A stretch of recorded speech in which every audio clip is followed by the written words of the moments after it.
Hello and welcome to ज़रा हट के। मुबशर ज़ैदी, ज़रार खोड़ो और वसतुल्लाह खान का सलाम कबूल कीजिए। आज 1 फरवरी है। अगर अपोजिशन के दावों पर यकीन होता तो अब तक वज़ीर आज़म इमरान खान इस्तीफ़ा दे गए होते, मगर अपोजिशन का जो इत्तेहाद था उसका अपने मुताबिक अब तक कम से कम अपोजिशन वालों ने तो इस्तीफ़ा दे दिया होता, मगर वो भी नहीं हुआ।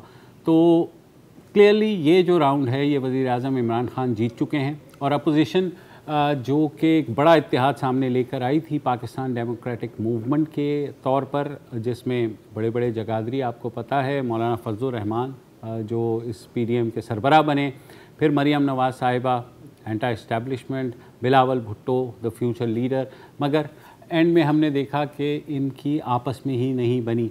मसलन कल मैं देख रहा था मौलाना फजलुर रहमान साहब की टॉक, और उन्होंने कहा कि नहीं, हमारी लड़ाई जो है, जंग जो है वो इस्टेब्लिशमेंट के साथ नहीं है, हमारी जंग तो हुकूमत के साथ है। हालांकि अगर नवंबर दिसंबर के उनके बयानात उठाकर देखें तो वो इस्टेब्लिशमेंट को बाकायदा यूँ करके कह रहे थे, हाँ, हरफ आखिर नहीं होती। अच्छा, बिलावल भुट्टो ज़रदारी वो पहले ही कह चुके हैं कि उनके ख़्याल में जो स्ट्रीट एजिटेशन या लॉन्ग मार्च का जो था वो उससे बेहतर ये है कि हम तहरीक अदम एतमाद ले आएँ और पार्लियामेंट के अंदर रहते हुए एहतजाज करें। मगर कल उन्होंने जो ट्वीट्स की हैं, एक सीरीज़ ऑफ ट्वीट्स की है, उन्होंने कहा वज़ीर आज़म ने इस्तीफ़ा नहीं दिया और उन्होंने रिस्पेक्टफुली जाने का एक मौका गंवा दिया है। और साथ ही उन्होंने ये कहा है कि इस्टेब्लिशमेंट जो है पॉलिटिकल पार्टीज़ को ख़ुद आपस में मामला तय करने दे और ख़ुद पीछे हट जाए। मगर इस सारी सूरत हाल में अब क्या सूरत हाल है कि नून लीग जो है वो ये सोच रही है कि हम अकेले एक एग्रेसिव स्टांस लेकर के चले थे, और मौलाना साहब भी अब पीछे हट गए जो उनके ज़ाहिर साथ थे। कल उनका भी इजलास है, मगर जो अंदर की ख़बरें यही हैं कि नून लीग के अंदर भी जो इस्तीफ़ों के बारे में यही हो रहा है कि अच्छा जी, अगर हमने अकेले ही इस्तीफ़े दे दिए, मतलब तो हमारे जो स्ट्रॉन्ग होल्ड्स हैं जिनमें लाहौर है, गुजरावाला है, या पंजाब के दीगर शहर हैं, फैसलाबाद है, तो वो भी जो है मतलब कि जो हमारे हाथ में अब है, हाँ, हम वो भी ना नहीं रहेगा। पीपल्स पार्टी के हाथ में तो जाहिर है सिंध गवर्नमेंट है, तो पीपल्स पार्टी का यही ख्याल था कि सिंध गवर्नमेंट तो वो नहीं कुर्बान करेंगे, क्योंकि बकौल बिलावल भुट्टो ज़रदारी वो एक एटम बम है इस्तीफ़े, जिसको ज़ाहिर है आपको पता है एटम बम आज तक इस्तेमाल जो है 1945 के बाद तो नहीं हुए, लेकिन शायद बिलावल भुट्टो कर भी देते। मगर अब 4 तारीख को इनका इजलास होगा, उसमें क्या फ़ैसला होगा वो तो ज़ाहिर है जैसे कहते हैं आने वाला वक्त ही बताएगा। मगर पता है अगली डेडलाइन ना 1 अप्रैल रखनी चाहिए। हाँ नहीं, क्योंकि अगर कुछ नहीं हुआ तो आप कम से कम ये तो कह सकते हो ना, हाँ हाँ अप्रैल फूल। हाँ मतलब तो सॉरी मैं बस नहीं, लेकिन ये क्या मतलब सर आप कुछ फरमाएंगे। वो आपने 4 फरवरी का जिक्र किया। जी जी जी। तो ये शुरू कर रहे हैं, ये 4 फरवरी से ज़ाहिर पहले कर रहे हैं, और हो सकता है 4 फरवरी के बाद हम दूसरी तरह की गुफ्तगू करें। लेकिन हमारे जो फवाद चौधरी साहब हैं, आज उनका एक बयान चल रहा था, मज़ेदार आदमी है, क्रिएटिव आदमी है, इसलिए मुझे वो पसंद भी है। कहने लगे कि ये मरहले तो तय हो गए, 31 दिसंबर तक पीडीएम का असम्बली से इस्तीफ़ा देना था तो उन्होंने नहीं दिया, फिर 31 जनवरी प्राइम मिनिस्टर की डेडलाइन थी, वो भी कुछ नहीं हुआ। तो अब इन्हें एक डेडलाइन क्रिएट करनी चाहिए कि ये अब बद्दुआओं का सिलसिला शुरू करें। ये है ये अच्छा, ये बद्दुआ का सिलसिला जो है ऑलरेडी मैं कल देख चुका हूँ एक चैनल पे। राना सनाउल्लाह, हालांकि दबंग आदमी है वो, राना सनाउल्लाह बद्दुआएं दे रहे थे कि अगर इसमें शर्म है, कोई हया है तो ये इस्तीफ़ा दे देगा, वरना ये है, मतलब इस लेवल पर आ गए हम। हाँ, वो गालिब का एक शेर है ना कि निकाला चाहता है काम क्या तानों से तू गालिब, तेरे बेमहर कहने से वो तुझ पे मेहरबान क्यों हो। तो प्राइम मिनिस्टर जो हैं वो डटे हुए नहीं, डटे हुए नहीं हैं, उनमें एक नया एतमाद आया है, इसीलिए आज उन्होंने मीट द पीपल का जो सिलसिला है वो शुरू किया है। और पीडीएम का जहाँ तक मसला है, अगर आप तसव्वुर कर लें इस वक्त की जो पॉलिटिकल मैप है वो दरअसल खाने की मेज़ है, उस पे सेनेट के इलेक्शन के कबाब भी रखे हुए हैं, उस पे जो है इस्तीफ़ों की मिठाई भी रखी हुई है, उस पे वज़ीर आज़म पे जो दबाव डालना है, लॉन्ग मार्च जो है उसकी सज्जी भी रखी हुई है। अब मैं कंफ्यूज हूँ कि कहाँ से शुरू करूँ।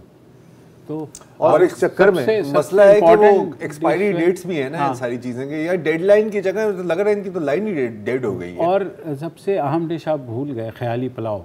ख्याली जो पुलाव जो जिसको सबसे पहले प्लेट में नहीं, डालना वो तो हम मुसलसल खा रहे हैं ना। हाँ खा रहे हैं।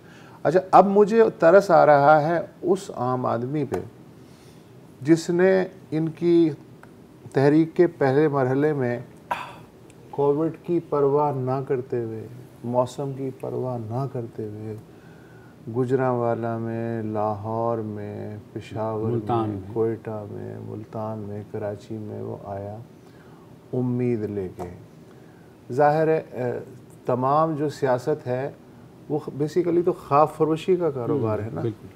कौन कितने ख्वाब किस कीमत पे बेचने में कामयाब होता है। अच्छा, हम लोग भी आदी हैं, हमें ताबीर वाबीर थोड़ी चाहिए। मसला अगर कोई बंदा कह रहा है जी मैं आपको 1 करोड़ नौकरी दूंगा, तो हमें अंदर से पता है कि यार ये पता नहीं क्या कह रहा है, इसका कोई मतलब नहीं है, लेकिन तबीयत खुश होती है, सुनने में अच्छा लगता है। तो हम जो हैं हम ख्वाब खरीदने के आदी हैं। अब लॉन्ग टर्म तो छोड़ें, जो अक्टूबर में मैंने ख्वाब खरीदा था पॉलिटिकल स्टॉक एक्सचेंज से, उसका शेयर 3 महीने में गिर गया। तो उस लिहाज से अब मैं क्या समझूं, और पूरा जो प्रोसेस है उसके बारे में मैं कौन सी खुशगमानी रखूं या कौन सी बदगुमानी रखूं। तो बतौर आम आदमी मेरी हालत ज़्यादा काबिल रहम है। बिल्कुल। वैसे पता है कौन, आपने स्टॉक मार्केट की बात ही की, तो इसमें जो बेस्ट स्ट्रेटजी थी ना, मेरी तरह भाटा मार देते। पता है भाटा मारना क्या क्या कहते हैं ना, शॉर्ट सेल कर देना, कि खरीदने से पहले ही बेच दो।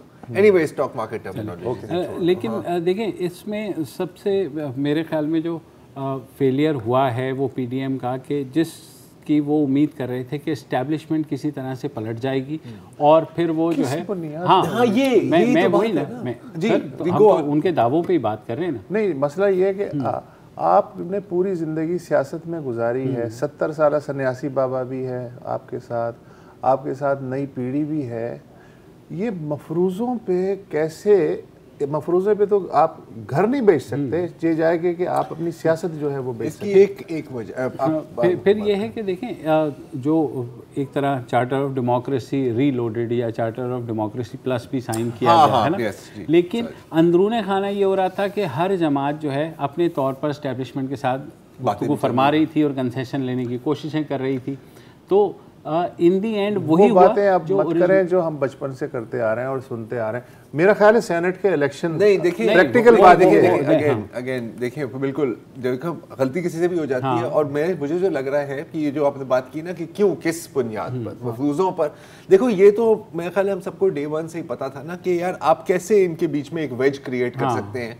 अगर आप उन्हें अटैक कर रहे हैं तो आप तो एक तरह से उनको और मजीद एक दूसरे के करीब ही कर रहे हो ना, हुकूमत और एस्टैब्लिशमेंट को। ठीक है, ये तो क्लियर था। आई थिंक बहुत एक जो बड़ी वजह थी वो थी डेस्परेशन। ठीक है, और वो डेस्परेशन कहाँ से आती है? Senate elections is one factor in that. Senate elections में क्या आउटलुक है? सेनेट इलेक्शंस में आज बड़ी अच्छी आमिर वसीम की खबर छपी है डॉन में, जिसमें उन्होंने बताया है कि पीटीआई जो है ज़ाहिर है अब आ जाएगी सबसे बड़ी जमात होकर के, और जो मुस्लिम लीग नून और पीपल्स पार्टी की जो सीटें हैं वो खासी हद तक कम होंगी। मगर फिर भी उन्होंने जो सिनेरियो किया है, और उनका सिनेरियो ज़ाहिर है इस बुनियाद पर है कि पार्टी पॉलिसीज़ के हवाले से सब के सब वोट देंगे, तो ये सारी सूरत हाल बनेगी।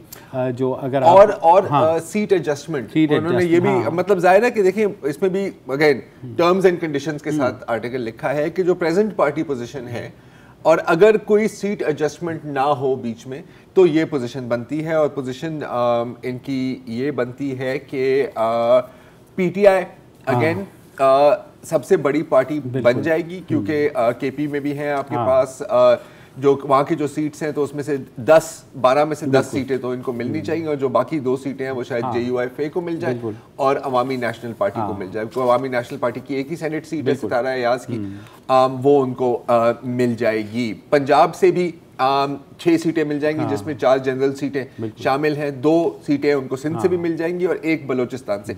अगेन अगर कहीं फर्ज करें जैसे पंजाब में आपकी काफ लीग के साथ, पीटीआई काफ लीग के साथ कोई सीट एडजस्टमेंट हो जाए तो फिर ऊपर नीचे हो जाएगा। अच्छा, लेजिस्लेशन कानून साजी के लिए सर एक आखिरी बात, इस सिनेरियो में भी इत्तेहादियों की या फिर ऑपोजिशन पार्टियों की भी कहीं ना कहीं। अच्छा, इसमें बहुत, इस रिपोर्ट में बहुत सारे फिगर्स हैं। मेरा ख्याल है हमें जो मोटा फिगर है ना उस पर ज्यादा तवज्जो देनी चाहिए कि सब कुछ कर करा के पीटीआई और उसके अलाइज को इस वक्त उनकी हैं 7 सीटें, तो नई मिलेगी 21 सीटें, तो इस तरह उनकी 28 हो जाएंगी हर तरफ से मिला। ठीक है, बिल्कुल।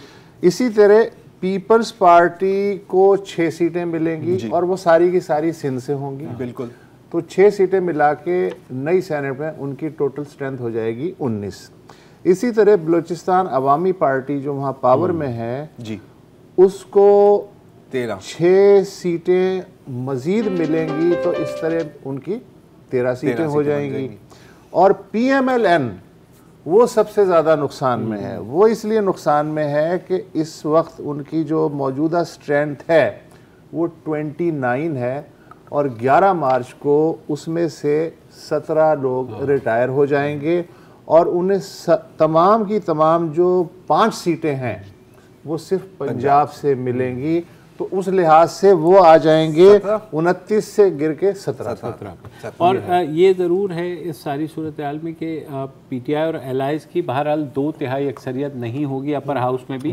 तो जब अपोजिशन का जो न्यूमेरिकल नंबर है वो बिल्कुल यूएस सेनेट की तरह 2 या 3 जो है वो ज़्यादा होगा। बिल्कुल। लेकिन यहाँ तो जब अहम फैसले करने होते हैं तो 15-15 निकाल के ले जाते हैं। तो 2-3 का तो कोई इशू है कुछ नहीं है। 2-3 मुझे ये भी समझ नहीं आ रही कि अगर ये जो तजवीज़ है कि ओपन बैलेटिंग होनी चाहिए, इस पे क्यों अब एतराज़ हो रहा है? यार मुझे भी समझ नहीं आती। मतलब आप कर लेते तो ज़ाहिर है आगे भी फ़ायदा होता। हमारे यहाँ मसला ये है कि हम देखते हैं कि फ़िलहाल इसमें से कौन फ़ायदा उठा सकता है, ये नहीं देखते कि एक प्रोसेस जो है वो ट्रांसपेरेंट होने जा रहा है। फिलहाल में भी कौन फ़ायदा उठा सकता है? देखिए, आई मीन अगेन ऑपोजिशन का हमेशा यही रोना था और जायज़ होना था कि शायद जब भी इस तरह का होता है, जैसे सेनेट चेयरमैन का, जैसे नो कॉन्फिडेंस का, जो भी, तो हमारे बंदे उठा लेते हैं। फिर वो हम खबरें ये आ जाती हैं कि सर ये इंक्वायरी, ये इंटरनल इंक्वायरी, ये तू मैं हुई है, ये गाली गलोच हुआ है, लेकिन चीज़ें कभी क्लियर तो नहीं होती ना। तो आई मीन मुझे अगेन, और मैं कोई मतलब ज़्यादा कोई constitutional legal point of view से नहीं इसको शायद देख रहा, क्या हर्ज है अगर आप ओपन बैलेटिंग कर लें, या जो दूसरी तजवीज़ थी कि बैलेट के पीछे बंदे का नाम लिखना चाहिए और जो पार्टी लीडरशिप है वो अपनी अगर रिक्वेस्ट करे कि सर हमें दिखाएं कि हमारे किस बंदे ने कहाँ वोट किया, वो उनको आप दे दें। मेरे ख्याल में तो अगर प्रॉब्लम ये है कि देखिए, मैं फॉरन शॉर्ट साइटेडनेस है कि आपने फौरी क्या फ़ायदा उठाना है। अब जैसे सादिक संजरानी का जब इलेक्शन हुआ और जब उधर से फ्लोर क्रॉसिंग हुई तो उस वक्त पीएमएलएन ने भी, पीपल्स पार्टी उन्होंने कहा हम बिल्कुल उन लोगों को सामने लेकर के आएंगे जिन्होंने अपने ज़मीर के ख़िलाफ़ जो है वोट दिया। लेकिन एक बंदे का नाम सामने आया, उसके बाद नहीं आया। वही तो मैं कह रहा हूँ ना, नहीं आया। उस वक्त तो इमरान खान को दाद देनी चाहिए कि उन्होंने अपने 20 जो MPs थे उनको निकाल दिया था। ये भी है, ये बहरहाल काबिल दाद बात है। दूसरी बात ये है कि भाई ये जो हम मीडिया पे बहसें कर रहे हैं कि ओपन होना चाहिए या शर्ट बैलेट होना चाहिए, इससे मतलब क्या है? 2/3 मेजॉरिटी चाहिए, आइन में तरमीम सबसे पहले होगी। अगर आइन में 2/3 मेजॉरिटी से तरमीम नहीं होती तो फिर सुप्रीम कोर्ट जो है जो डिसीजन देगी, जो रेफरेंस है, तो ये इस सेनेट के जो मौजूदा इलेक्शन है ये उसी तरह होंगे जैसे अब तक होते हैं। यानी ये बातें पॉलिटिकल कंजम्पशन के लिए हो रही हैं इस वक्त, स्टेटस को टाइम टपाने के लिए ठीक है, स्टेटस को बरकरार रहेगा और ये जो चकचक होती रहेगी जाहिर है वो आपको पार्लियामेंट में मिलेगी और मज़ीद मिलेगी। तो और वक्फा भी होगा। फिलहाल वक्फा ले लेते हैं और वक्फे के बाद आते हैं।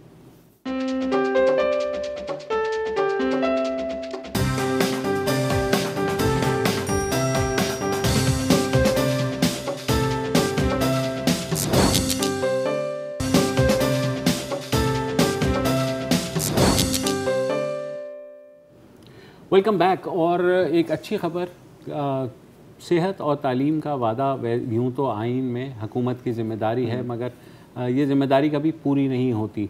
मगर खैबर पख्तूनख्वा की हुकूमत ने कम से कम एक अच्छी काविश की है जो 6 साल पहले शुरू हुई, सेहत इंसाफ कार्ड के नाम से, जिसके तहत खैबर पख्तूनख्वा के जितने रिहायशी हैं और चाहे वो सूबे के अंदर हों या सूबे से बाहर हों, उनको मुफ्त जो है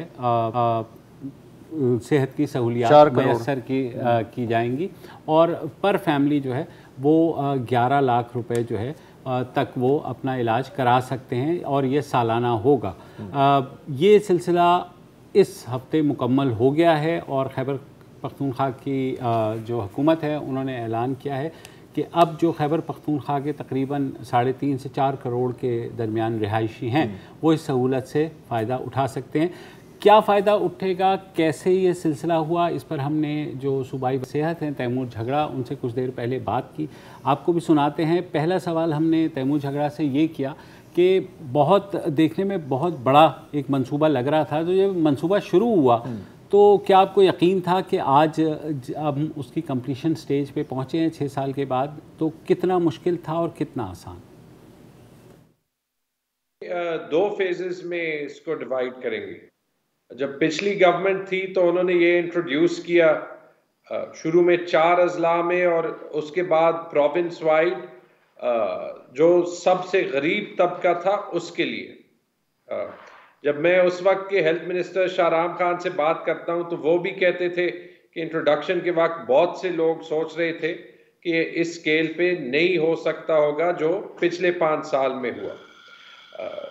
इस बार जब हम देख रहे थे कि इस 5 साल में हम कौन सी चीज कर सकते हैं जो कि अवाम के फायदे में गेम चेंजिंग होगी, हमने ये देखा कि जो सेहत कार्ड का हमारा मंसूबा था उससे बहुत से लोगों की जिंदगियों को जिस किस्म का फर्क पड़ा था, तो ये यूनिवर्सल करना it made a lot of sense. उसमें सिंप्लिसिटी भी आती थी, एक बुनियादी जो सहूलत जो सारी सिटीजनरी के पास होती है वो भी प्रोवाइड होती थी। तो ये फैसला लिया हमने जून 2019 में, और अगर उस वक्त हमारा पार्टनर स्टेट लाइफ मान जाता तो शायद वो उसी वक्त हो सकता था। हमें दोबारा से कॉन्ट्रैक्टिंग में जाना पड़ा, दोबारा से एक ट्रांसपेरेंट कॉन्ट्रैक्ट प्रोसेस हुआ, और जो मुझे फख्र है वो ये कि अगस्त में हमने कॉन्ट्रैक्ट साइन किया, 1 नवंबर को हमने रोल आउट शुरू किया और 1 फरवरी को तकरीबन अगर आप एक्चुअली हमारी आबादी देख लें तो अभी 4 करोड़ बनती है, सब लोगों को एक्सेस है। तो आई थिंक एक लंबी जर्नी भी है, लंबा सफर भी है, लेकिन एक बहुत छोटा सफर भी है। लेकिन उससे ज्यादा जरूरी मेरे ख्याल में ये बात साबित करता है कि अगर हम चाहें तो हम इस मुल्क में भी वो बड़े चेंजेस ला सकते हैं जो कि करोड़ों लोगों की तकदीर को बदल दें। ये तो वो सोच हो गई जो इस मंसूबे की थी, मगर जाहिर है अवाम ये जानना चाहते हैं कि इस सहूलत से वो किस तरह मुफीद हो सकते हैं। एक आम आदमी को उसकी ही ज़बान में अगर आप तैमूर झगड़ा साहब से मैंने पूछा समझा सकें कि वो क्या फ़ायदा होगा, तो सुनिए उनका क्या कहना था। बेसिकली फिलहाल जो इस फेज में, क्योंकि हम अभी भी देखते हैं कि ये स्कीम और भी इम्प्रूव हो सकती है, हर खानदान को 10 लाख का एक पैकेज है जिसमें इन पेशेंट सर्विसेज, यानी कि जब खुदा न खास्ता बीमार हो जाए और उसका दाखला हो तो इस पैकेज में जो भी बीमारियां आती हैं जैसे अपेंडिक्स के ऑपरेशंस, हार्ट बाईपास के लिए बहुत ज्यादा इस्तेमाल होता है, जहां भी आपको अस्पताल में दाखला करना हो तो उसका खर्चा इस पैकेज में वो 10 लाख तक जो है वो एब्जॉर्ब करता है। ज्यादा डिटेल में मैं जाऊंगा तो लोग कंफ्यूज होंगे, लेकिन ये भी जरूरी है दूसरी चीज जानना कि ये 10 लाख का पैकेज एक बार का नहीं होता। इंश्योरेंस ऐसे काम करती है कि ये 10 लाख का पैकेज हर साल रिन्यू होता है, तो हर खानदान के पास बेसिकली, और ये काफी सब्सटैंशियल कवर है, वो अवेलेबल होगी। और इससे फर्क ये पड़ता है कि जो हमारा गरीब तबका, वर्किंग क्लास तबका और मिडिल क्लास तबका, वो सारे लोग चैन की नींद रात को सो सकते हैं कि बीमारी के वक्त में उन्हें कोई कर्जा, कोई एसेट्स बेचना, इस टाइप का काम नहीं करना। कहां पे इस्तेमाल कर सकते हैं? खैबर पख्तूनख्वा में तो 200 से ज़ायद अस्पताल हैं, जिसमें हमारे पब्लिक हॉस्पिटल्स और बड़े प्राइवेट हॉस्पिटल्स और काफ़ी सारे छोटे प्राइवेट हॉस्पिटल्स जिनको हम ऐड कर रहे हैं। लेकिन जो स्टेट लाइफ के साथ बाकी भी एम्पैनल्ड हॉस्पिटल्स हैं, कराची में, लाहौर में, इस्लामाबाद में, मुल्तान में, बाकी शहरों में, वहाँ भी इस्तेमाल हो सकता है। और हमने कोशिश की कि जितना इसको आसान कर सके अवाम की सहूलत के लिए वो करें। तो पहले एक कार्ड होता था, वो कार्ड की शर्त हमने ख़त्म कर दी और इसको शनाख्ती कार्ड के साथ लिंक कर दिया, जिसका एक कॉन्सिक्वेंस ये है जो मैं सारे लोगों को कहना चाहूँगा कि आपका सिर्फ परमानेंट एड्रेस शनाख्ती कार्ड पे खैबर पख्तूनख्वा का होना चाहिए, और दो ये कि आप प्लीज़ ये देखें कि आपकी फैमिली, आपके बच्चे जो हैं वो नादरा के साथ रजिस्टर्ड हो। अगर बच्चों की फॉर्म बे पे रजिस्ट्रेशन नहीं है तो वो प्लीज़ करा दें, ताकि अगर आपको ज़रूरत पड़े आप स्टेट लाइफ के सेहत कार्ड के काउंटर पे किसी एम्पैनल्ड हॉस्पिटल पे जाएं तो वहाँ वो सिस्टम रिकग्नाइज करे। आखिरी चीज़ जो इस पे मैं कहना चाहूँगा वो यही कि ये हॉस्पिटल्स हम बढ़ाएंगे और स्टेट लाइफ को यही कहे, क्योंकि हम चाहते हैं कि पब्लिक सेक्टर में, प्राइवेट सेक्टर में जितने ज़्यादा हॉस्पिटल्स जो मिनिमम स्टैंडर्ड्स मीट करें और जो इसमें आए, अवाम को ये सहूलत ज़्यादा होगी। और हम चाहते हैं कि जो हमारे हेल्थ के सिस्टम की खामियां हैं, जो चैलेंजेस हैं, वो ऐसे एक ही बड़ी स्कीम से बहुत हद तक अवाम के लिए कम हो। अच्छा, एक और सवाल जा रहा है आज इस रोल आउट के अनाउंसमेंट के बाद, वो ये है कि जैसे अभी झागड़ा साहब ने कहा कि कॉन्ट्रैक्ट ट्रांसपेरेंट है और डेटा की बात हुई, तो बहुत लोग पूछ रहे हैं कि जो कॉन्ट्रैक्ट देखा कहाँ जा सकता है और जो हिस्टोरिकल डेटा है सेहत इंसाफ कार्ड का वो कहाँ मिल सकता है, ताकि पता लगे कि कहाँ कौन सी चीज़ ज़्यादा स्पेंड हो रही है। और जहाँ पे खर्चे की बात आई तो जाहिर है कि इसी तरह के किसी भी प्रोजेक्ट में और ख़ास तौर पर इतने बड़े प्रोजेक्ट में एक सवाल ज़रूर पूछा जाता है कि इसमें कितने पैसे लगेंगे और ये कितना सस्टेनेबल होगा। तो यही सवाल हमने झागड़ा साहब से भी पूछा, सुन लीजिए। देखिए, जो डेटा है, स्टेटिस्टिक्स हैं, पहले जो 2 महीने जब यूनिवर्सल हुआ है वो रिलीज भी किए हैं, रिलीज करते भी जा रहे हैं। जो भी जितना भी हम ट्रांसपेरेंट हो वो हमारे लिए अच्छा है। ऑब्वियसली या तो हम 2-3 साल वेट करके इतना आहिस्ता इसको रोल आउट कर सकते थे कि इसका इम्पैक्ट उस तरीके का ना होता। हमने किया है, एक नया इसका पूरा वेबसाइट बन रहा है जिसमें हर अस्पताल और उस अस्पताल में जो सर्विसेज ऑफर्ड हैं और जो नहीं है वो सारी जो है वो इंक्लूड होंगी। तो डेटा हमारी सेहत कार्ड प्लस की वेबसाइट पे ही कंटिन्यूसली अवेलेबल होगा और तब तक हम शेयर करते जाएंगे, इंक्लूडिंग द कॉन्ट्रैक्ट भी मेरे ख्याल में पब्लिकली अवेलेबल करने में कोई दिक्कत नहीं होनी चाहिए। देखिए, सस्टेनेबिलिटी का हम अक्सर सवाल करते हैं, लेकिन it's a question of priorities. ये जब डिबेट हुई, डिस्कशन हुई, तकरीबन 20 अरब का इस पे खर्चा आता है, लेकिन आप एक दो चीजें देखें। 20 अरब का खर्चा जो है वो कोई 700-750 अरब के एनुअल एक्सपेंडिचर में है, तो वो उसका 5% हिस्सा भी ना हुआ। और हम एक्सपेक्ट करते हैं कि पहले साल में, 2 साल में, 3 साल में एक्चुअली ये वो 20 अरब तो जो है वो कॉन्ट्रैक्टेड वैल्यू है। अगर सारा प्रीमियम स्पेंड हो सकता है कि इससे कम खर्चा आए, लेकिन अगर हम बजट का 4-5% खर्च करके जो है हेल्थ केयर कवरेज ये 4 करोड़ लोगों के लिए अचीव कर सकते हैं, तो I think in the order of priority it is money well spent. ये सस्टेनेबल भी होगा। बहुत से मेरे जो दोस्त हैं अमेरिका में वो ये सवाल करते हैं, लेकिन वहां पे वो कॉस्ट ऑफ हेल्थ केयर बहुत ज्यादा हाई है, यहाँ पे नहीं है। क्यों हम ये कर सके और क्यों कॉन्फिडेंस से कर सके, ये भी देख लें। आप खैबर पख्तूनख्वा के रेवेन्यू के फिगर्स उठा लें, पहली बार तारीख में हम अपना रेवेन्यू बेस भी बढ़ा रहे हैं। और इससे एक चीज जो मैं चाहता हूं कि पाकिस्तान के अवाम को पता चले वो यही है कि जब हम पाकिस्तान की रेवेन्यू जनरेशन कैपेसिटी बढ़ा सकते हैं और बढ़ाते जाएं, तो उसके साथ अगर एक अच्छी गवर्नमेंट होगी जो सिटीजनरी का सोच रही होगी, तो वही पैसा आप पे वापस लगा के आपको वो फैसिलिटी दे सकेगी जो एक अच्छे स्टेट में अवाम को मिलनी चाहिए। इसके साथ हम फॉर एग्जांपल एक और मैं मिसाल दे दूं, हम यही कॉन्सेप्ट इस्तेमाल करके हेल्थ केयर में जो इम्प्रूवमेंट्स ला सकते हैं वो ला रहे हैं। हमारा एक और भी प्रोग्राम चल रहा है, आपको पता है कि हमने खैबर पख्तूनख्वा में जो एडिशनल हमारे पास स्पेस और सेविंग्स अवेलेबल है, अपनी रेस्क्यू सर्विस को 35/35 जिलों में रोल आउट किया। और चूंकि अभी वो सर्विस क्रिएटेड है, हम हेल्थ डिपार्टमेंट की भी सारी एम्बुलेंसेस को रेस्क्यू सर्विसेज के साथ इंटीग्रेट कर रहे हैं, क्योंकि हो सकता है कि with a more efficient rescue service, with the ability of the card to pay at a hospital, पता नहीं कितनी हजारों जाने जो है वो बच सकती हैं between that little bit of time that can make the difference between life and death. In short, हमारे हेल्थ सिस्टम में मसले बहुत हैं, लेकिन अगर हम उन चैलेंजेस को देखें और बड़े इक़दामात लें तो शायद हम मसलों को ख़त्म ना करें, लेकिन we can take great steps forward.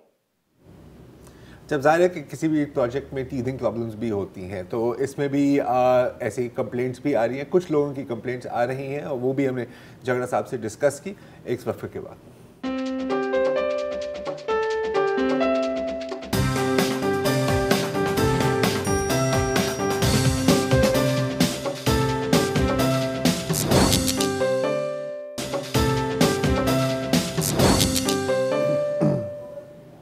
Welcome back. हम बात कर रहे हैं खैबर पख्तूनख्वा के सेहत कार्ड इनिशिएटिव पर। हर जगह सराहा जा रहा है, मगर जब भी इतना बड़ा मंसूबा आता है तो उसके इम्प्लीमेंटेशन लेवल के ऊपर प्रॉब्लम्स होती हैं, और उसकी वजह ये होती है कि शायद निचली सतह तक वो बात आहिस्ता आहिस्ता पहुंचती है।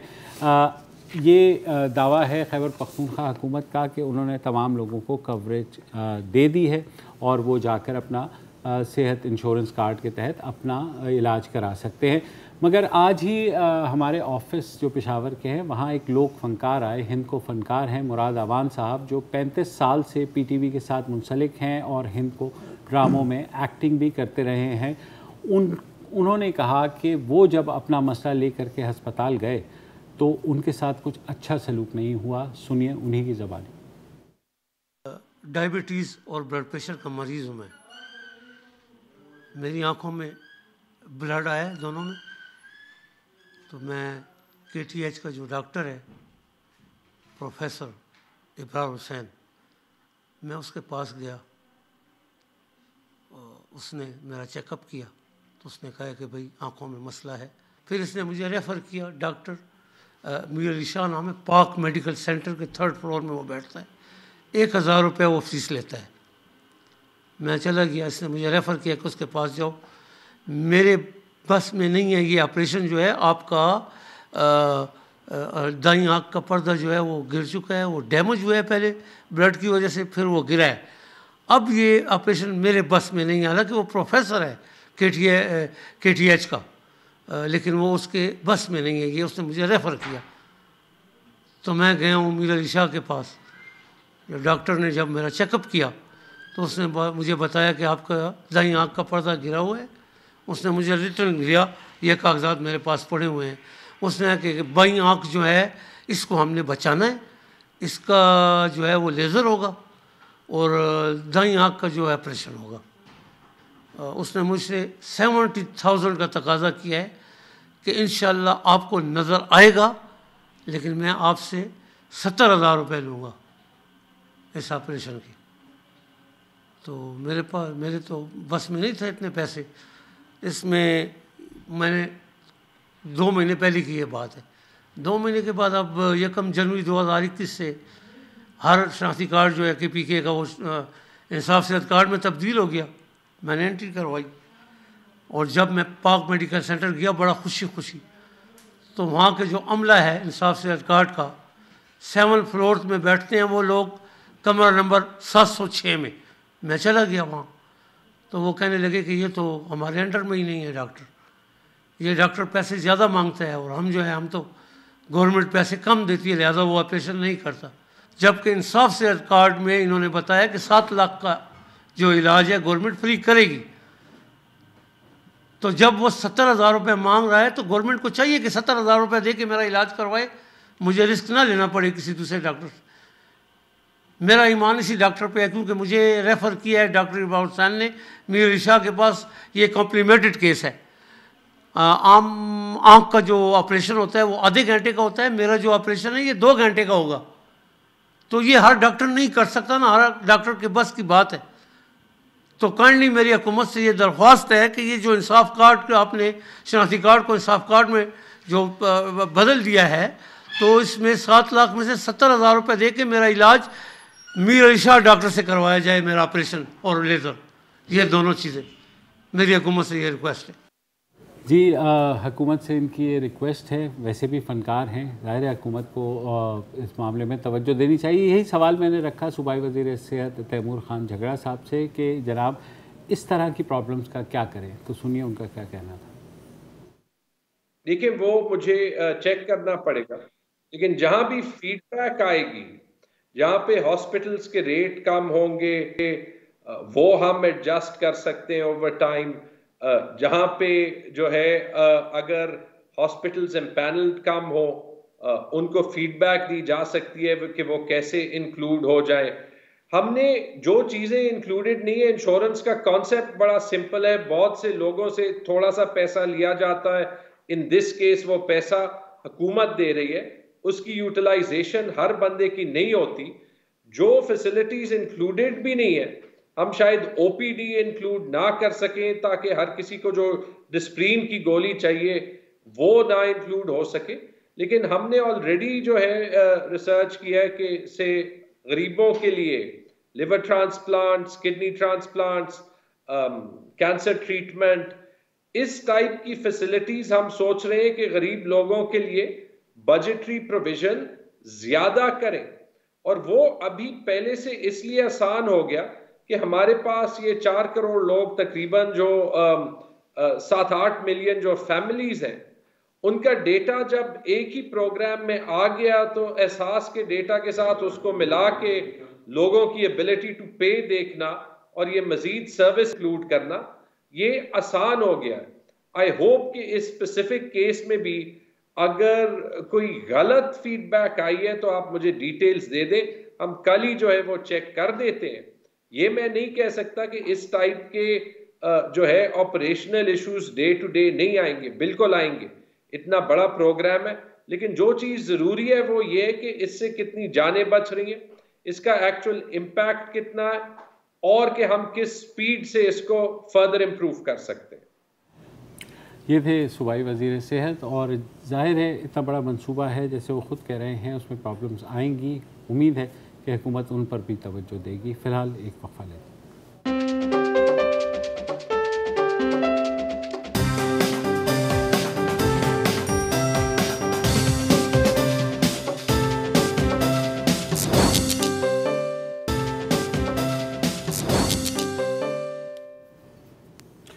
Welcome back.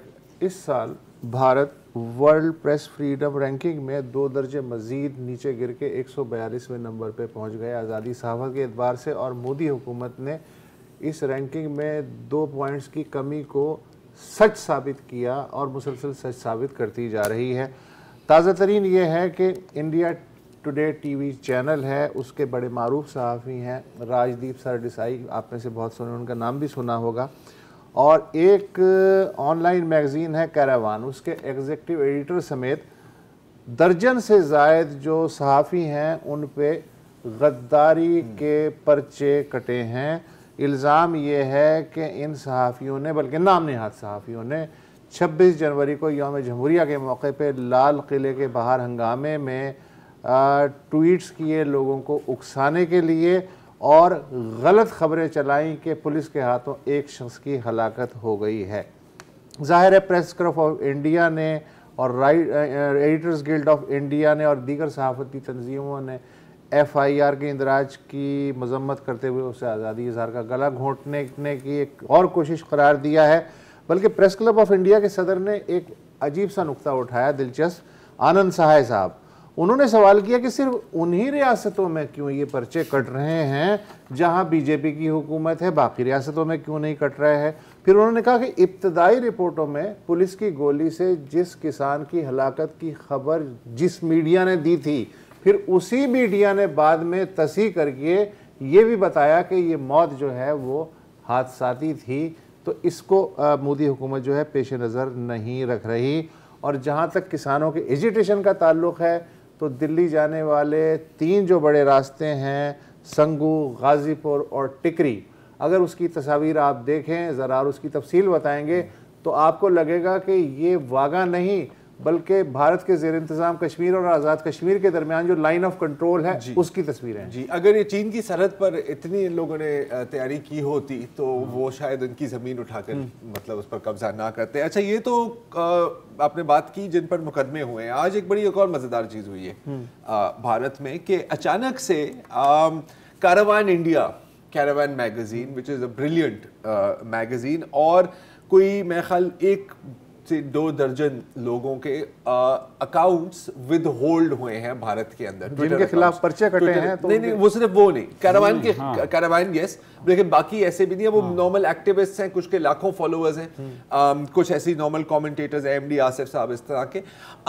इनमें जो कॉमन थ्रेड है कि वो सब फार्मर्स प्रोटेस्ट पर ट्वीट कर रहे थे, और ये ट्विटर अकाउंट्स की बात हो रही है। विदहेल्ड होने का मतलब ये है कि अगर आप भारत में नहीं है, जैसे हम यहाँ पर उनकी ट्वीट्स देख सकते हैं, भारत में आप उनकी ट्वीट्स नहीं देख सकते। जो कहा जा रहा है, और यहाँ हम ANI की मैं बात कर रहा हूँ क्योंकि भारतीय हुकूमत से, भारतीय रियासत से ज़्यादा कोई करीब और कोई मीडिया इदारा हो नहीं सकता ANI के अलावा, कि जी ये वो हैशटैग इस्तेमाल कर रहे थे, मोदी प्लानिंग फार्मर जेनोसाइड, ठीक है। और चुनाचे एक लीगल कंप्लेंट किया ट्विटर की तरफ, और ट्विटर ने जब इस पर जवाब भी दिया, और ट्विटर ने कहा कि जी बिल्कुल देखें, अगर हुकूमत हमें कहे कि लोगों को बंद कर दें और अगर कोर्ट का ऑर्डर आएगा तो हम क्या करें। वो एक अलग बात है कि मतलब हमारी हुकूमत करे तो वो फिर जवाब दे देते हैं, लेकिन हम छोटे लोग हैं। ये कुछ ऐसा है कि जैसे US में अगर एकदम ब्लैक लाइव्स मैटर वालों के अकाउंट्स आपने बंद कर दिए, आप सोच सकते हैं कि कितना शोर मचता। इसके साथ साथ कुछ और चीजें भी साथ साथ चल रही हैं। अच्छा, कारवान इंडिया ने कभी ये हैशटैग इस्तेमाल नहीं किया, तो पता नहीं क्यों उनको भी बंद कर दिया। इसके साथ साथ ये जो पूरी इनकी जो एक तरीका है वारदात है ना, वो तो बड़ी क्लियर आती है। पहले ये दीप सिद्धू टाइप बंदे को आप लगा दो कि यार जाके वो लाल किले पर आप परचम लड़ा दें, फिर मीडिया में आप गलत खबरें छापो। अच्छा, उस पर कोई पाबंदी नहीं है, उसमें कोई रजीव सरदेसाई वाला बंदा नहीं है जिसको आप हटा देंगे कि जी ये खालिस्तान का झंडा है। अच्छा, वो साबित भी हो गया कि गलत है, लेकिन हर जगह हर मीडिया आउटलेट वो ही खबर आगे लगा रहा है। फिर बीजेपी IT सेल कर रहा है। जब उनको बहुत गुस्सा आ जाता है बीजेपी वालों को, तो क्या ट्वीट्स चल रही थी भारत में, हमें एक और 1984 चाहिए। 1984 में क्या हुआ था आपको पता है कि जब इंदिरा गांधी को कत्ल किया गया था उनके सिख बॉडीगार्ड ने, तो हजारों की तादाद में सिखों को दिल्ली में और भारत के मुख्तलिफ इलाकों में कत्ल किया गया था। ऑफिशियल फिगर्स हैं कि कोई 3,500 मारे गए थे, लेकिन अनऑफिशियली तो लोग कहते हैं कि 10-12 हज़ार 2000 से कम पे कोई नहीं है। नहीं, नाथुराम गोडसे के बारे में भी कि जी बड़ा अच्छा किया इसने, उन ट्वीट्स को किसी ने हाथ नहीं लगाया, लेकिन इनको बैन कर दिया गया है। और ये सिर्फ ये भी नहीं है, और भी जर्नलिस्ट को भी गिरफ्तार किया गया है, जैसे कि मनदीप पुनिया एक और है, उस पर गद्दारी का तो पर्चा नहीं लगाया, लेकिन 14 दिन की रिमांड उन्हें। जहाँ तक वो फार्मर की बात आपने की जिसको मुबैना तौर पर गोली मार दी गई, आज मैं गार्डियन की स्टोरी पढ़ रहा था जिसमें कम से कम 2 डॉक्टर्स ने तस्दीक किया कि सर नहीं, इसको गोली ही लगी। उसके बाद वो गोली लगने की वजह से शायद फिर उसका ट्रैक्टर जो है टर्टल हो गया, लेकिन सच वो होता है जो आप प्रोजेक्ट करें। बहरहाल ये वो चीज़ है जो ना मोदी हुकूमत से निकली जा रही है और ना उगली जा रही है। फार्मर्स ने ऐलान किया है कि वो 6 फरवरी से भारत में मुल्क गिर एहतजाज शुरू कर रहे हैं, तो देखते हैं। अच्छा, इसमें एक और जो चीज़ जो बड़ी मज़ेदार है कि मैंने अब तक नहीं देखी कि ह्यूमन राइट्स वॉच या कोई भी इस तरह की इंटरनेशनल ह्यूमन राइट्स की NGO ने सिर्फ इस पर कोई जिक्र भी किया हो। रशिया, चाइना वगैरह तो चलता ही रहता है, इस पर पता नहीं क्यों, शायद उनको नजर नहीं आया अभी तक। और हम करें तो साला हम करें तो करेक्टर। ये एक चक्कर है, मैं तुम्हें समझाता हूँ। प्रोग्राम खत्म हो, प्रोग्राम के बाद चले सर, तो प्रोग्राम खत्म कर दें।